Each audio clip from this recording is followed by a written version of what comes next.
What would you say is the holiest day in the Jewish calendar? Yom Kippur?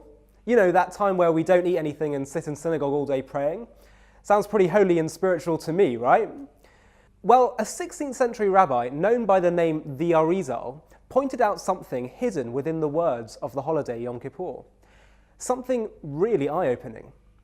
He noticed that if you look at the name Yom Kippur in the Torah, it's Yom HaKippurim, literally the Day of Atonements. But if you separate out the words, it can be read as Yom HaKippurim, literally the day that is like Purim. In other words, the holiness and spiritual elevation of Yom Kippur is only like that of Purim. Purim is actually the holiest day of the Jewish year. What? You heard me. But what's so special about Purim? What is it about Purim that warrants it being the holiest Jewish day? Purim is a day of fun and festivity. We recall how Queen Esther saved the Jews of Persia from the evil decrees of the despotic ruler Haman. And we celebrate, we dress up, and we drink.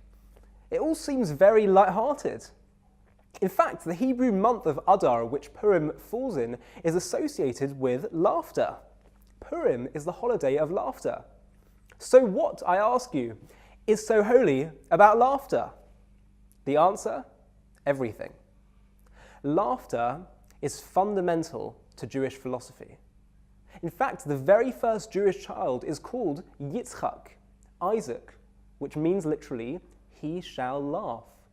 Why? Well, have you ever wondered, what is it that makes us laugh? What is it about a punchline that is so funny? We laugh when we see something that appears to be going in one direction, and then suddenly it turns the opposite way. Consider the joke about the wife who calls up his husband, telling him to be careful because she's heard on the radio that there's a madman on the motorway driving on the wrong side of the road. Madman, the husband tells her, there's hundreds of them. This joke makes us laugh because we don't expect the husband to be the madman. We laugh when the totally unexpected occurs. That's what a punchline is, when things are going in one direction and then suddenly they change into their opposite.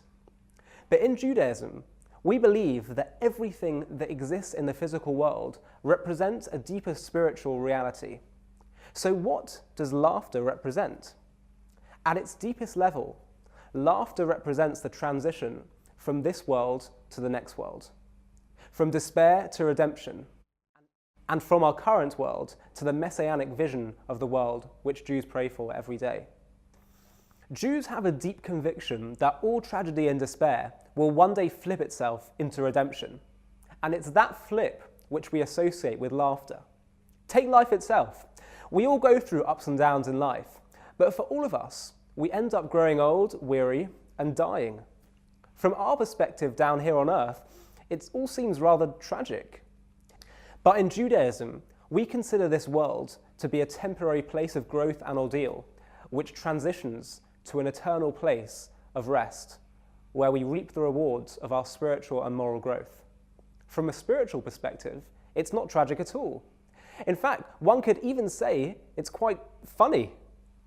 You know, the famous 12th century Jewish philosopher Moses Maimonides, the Rambam, was confronted by some Greek philosophers.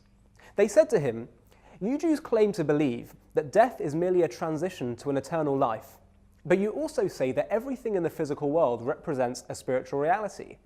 So where can we find in the physical world the phenomenon of death leading to life?" they asked. A pretty good question. I bet you didn't get that homework question in your Jewish studies class. So Maimonides responded by saying that we see that death leads to life at the very moment where life in this world begins. Consider the existence of the child in the mother's womb. It has a hole in its heart, it lives underwater, its lungs are all scrunched up and not functioning, it receives all its nutrition from its mother, it's literally living in the opposite circumstances to what it would need to survive outside the womb. If the child were conscious inside the womb, as far as it was concerned, life outside the womb means death.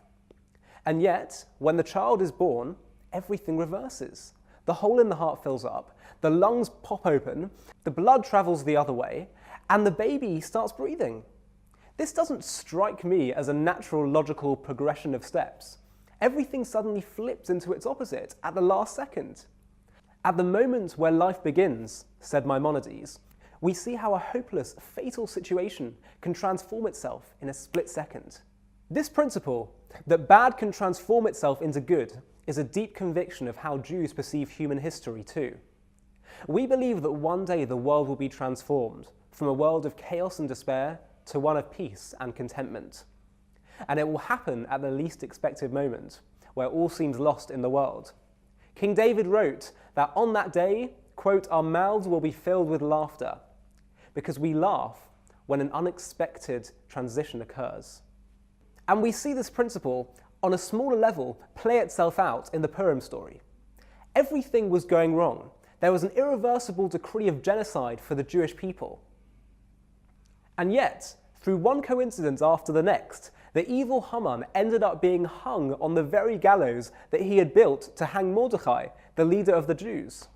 Everything reversed itself. This is the Jewish view of history and of life. The question is, though, whether you are able to hold on in the moments of darkness.